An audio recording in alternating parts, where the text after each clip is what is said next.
세상을 바꾸고 싶다는 생각, 다들 한 번쯤 해보셨죠? 근데 막상 어디서부터 시작해야 할지 막막할 때가 많아요. 오늘 앤디 크라우치의 책 컬처 메이킹을 통해 그 아주 강력한 힌트를 같이 찾아보려고 합니다. 자, 한번 생각해 볼까요? 우리는 주변 세상, 그러니까 문화를 대할 때 저마다의 태도를 가지고 있거든요. 혹시 나는 어떤 자세를 취하고 있는지 곰곰이 생각해 본 적 있으세요? 그냥 비난부터 하거나 아니면 그냥 따라하거나 그것도 아니면 그냥 소비만 하거나요. 앤디 크라우치는 바로 이 지점에서 우리가 보통 네 가지의 좀 제한적인 자세에 갇히는 경향이 있다고 말해요. 어떤 것들인지 한번 같이 뜯어보겠습니다. 예를 들면 이런 거죠. 문화를 아예 비난하면서 담을 쌓아버리거나 아니면 그냥 아무 생각 없이 소비만 하는 거예요. 또 어떨 땐 그냥 멀리서 비평만 하기도 하고 세상이 하는 걸 그대로 복제해서 쓰기도 하죠. 근데요, 가만히 생각해보면 이 중에 진짜 세상을 바꾸는 힘을 가진 게 있을까요? 사실 이 네 가지 자세의 가장 큰 문제점이 뭔지 아세요? 바로 창조하는 게 아니라 그냥 반응만 한다는 거예요. 세상에 먼저 뭔가를 하면 그걸 보고 움직이는 아주 수동적인 태도라는 거죠. 크라우치는 바로 여기에 우리가 놓치고 있는 훨씬 더 중요하고 근본적인 소명이 있다고 주장합니다. 자, 그럼 그 소명이 뭘까요? 그걸 알려면요, 우선 문화라는 단어에 대한 우리 생각부터 좀 바꿔야 해요. 문화라고 하면 보통 미술관이나 대중음악 이런 걸 떠올리잖아요. 근데 사실 그게 전부가 아니에요. 훨씬 더 크고 우리 삶 자체와 아주 깊게 연결된 개념입니다. 크라우치가 내리는 정의는 정말 단순하면서도 진짜 강력해요. 그게 뭐냐면 문화란 우리가 세상을 가지고 만들어내는 모든 것이라는 겁니다. 이 만들어낸다는 말에는 두 가지 의미가 다 들어있어요. 하나는 물리적으로 뭔가를 만드는 거고요. 또 다른 하나는 세상에 의미를 부여하는 거죠. 이 두 가지는 절대로 떨어질 수가 없어요. 뭐랄까 동전의 양면 같은 거죠. 그러면 문화라는 게 대단한 예술가나 전문가들만 하는 걸까요? 전혀요. 지금 여러분이 아침에 해먹은 오믈렛, 우리 가족끼리만 아는 그런 이야기들, 심지어 우리가 쓰는 이 언어까지 전부 다 문화예요. 그러니까 인간으로 사는 이상 이 문화 밖으로 나갈 수가 없는 거죠. 그리고 중요한 건 이렇게 만들어진 문화가 그냥 연기처럼 사라지는 게 아니라는 거예요. 오히려 차곡차곡 쌓여서 하나의 토대가 되죠. 우리가 오늘 만드는 것들이 결국 우리 다음 세대가 살아갈 세상의 풍경이 되는 겁니다.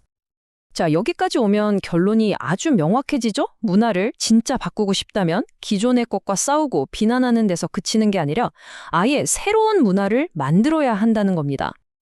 이게 바로 이 책, 컬처 메이킹의 심장과도 같은 주장이에요. 그냥 이건 나빠 하고 비난만 해서는요, 아무것도 안 바뀌어요. 그 빈자리를 채울 수 있는 더 좋고 더 매력적인 대안을 우리가 직접 만들어내야 한다는 거죠. 그래서 크라우치는 우리에게 두 가지 새로운 역할을 제안해요.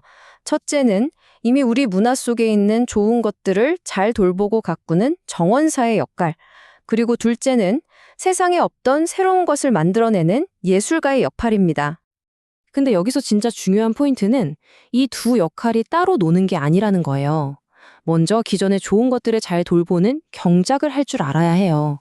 그 탄탄한 기반이 있어야만 비로소 진짜 가치 있는 창조가 나올 수 있거든요. 그러니까 문화적인 성숙함이 있어야 창의성도 제대로 꽃을 필 수 있다는 말이죠. 와, 듣다 보니 정말 멋진 이야기인데 그래서 이걸 내 삶에 어떻게 적용하지? 하는 생각이 드시죠? 맞아요. 마지막 단계는 바로 이 거대한 아이디어를 아주 개인적이고 실용적인 수준으로 끌어내리는 겁니다. 세상을 바꾸겠다. 우리 이런 말에 되게 가슴 뛰잖아요. 그런데 크라우치는 잠깐 멈춰서 이 야망에 대해 다시 한번 생각해 보자고 말해요. 세상을 바꾼다는 게 대체 뭘까요? 사실 냉정하게 말해서 우리 한 사람이 이 세상 전체를 바꾸는 건 거의 불가능에 가깝죠. 하지만 나의 세상, 그러니까 내가 발딛고 있는 바로 이 작은 영역을 바꾸는 건 얼마든지 가능해요. 진짜 문화적인 영향력의 핵심은 바로 이 규모의 문제라는 겁니다. 그래서 아주 중요한 원칙 하나가 나와요. 모든 문화 만들기는 지역적이다. 거창하게 세상을 바꾸는 게 아니라 바로 지금 내가 있는 여기, 이 구체적인 장소에서 시작된다는 거예요. 크라우치는 역사를 보니까 의미 있는 변화에는 늘 비슷한 패턴이 있었다고 해요. 보통 3명의 핵심 파트너로 시작해서 12명 정도의 가까운 공동체가 이걸 지지해주고 마침내 120명 정도의 대중에게까지 영향을 미친다는 거죠. 32, 120. 여러분 주변의 관계를 한번 떠올려 보세요. 딱 들어맞지 않나요? 그러니까요. 세상 전체를 바꿔야 해 하는 그런 엄청난 부담감은 이제 좀 내려놔도 괜찮아요. 대신에 바로 내 옆에 3사람, 나를 지지해주는 12사람과 함께 시작하는 겁니다. 문화 만들기라는 건 바로 지금 여기에서 시작할 수 있는 아주 희망적인 일이니까요. 자, 이제 이야기를 마무리할 시간인데요. 오늘 이후 우리에게 중요한 질문은 더 이상 문화에 대해 어떻게 생각하세요가 아닐 겁니다. 진짜 질문은 바로 이거죠. 오늘 당신의 세상으로 무엇을 갖고 오시겠습니까? 또 무엇을 새롭게 창조하시겠습니까? 한마디로 당신은 무엇을 만드시겠습니까?